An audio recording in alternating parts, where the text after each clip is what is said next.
तुम्हाला लाँग टाईमपर्यंत खूप खास गॉर्जियस, ब्युटिफुल आणि खूप भारी दिसायचं आहे. हे तर सगळ्यांनाच आवडतं. खूप छान दिसण्याचं जे काही होईल ते मी करेल. मला जेवढा खर्च येईल तेवढा मी करेल. पण मला खूप छान दिसायचं आहे. हे आपलं म्हणजे डोक्यातच माइंडमध्ये मला खूप भारी दिसायचं आहे. पण तुम्हाला पर्मनंट दिसायचं का टेम्पररी? आता तुम्ही असा विचार कराल, नाही, नाही, आम्हाला पर्मनंट छान दिसायचं आहे. तर पर्मनंट छान दिसण्यासाठी काहीही केलं तरी ते बॉडीतून झालं पाहिजे. म्हणजे एक्सरसाइज झाली पाहिजे, पाणी-पिण्याकडे लक्ष दिलं पाहिजे. खाण्यामध्ये फास्ट फूड कडे लक्ष दिलं पाहिजे. का आपण किती खातोय, आठवड्यातून एकदा खातोय का सॅलडकडे लक्ष देतोय.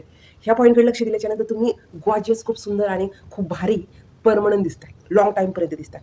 ना की तुम्ही ह्या गोष्टी नाही करत, स्वतःवरती लक्ष नाही देत आणि खूप सारे प्रॉडक्ट बाय करतायत आणि ते अप्लाय करतायत. म्हणजे मेकअप आहे तोपर्यंत छान, मेकअप धुतला, कॉन्फिडन्स डाऊन. तर ह्या पॉइंटकडे आवर्जून लक्ष द्या. तुम्हाला पर्मनंटसाठी सुंदर दिसायचं आहे का टेम्पररीसाठी सुंदर दिसायचं आहे?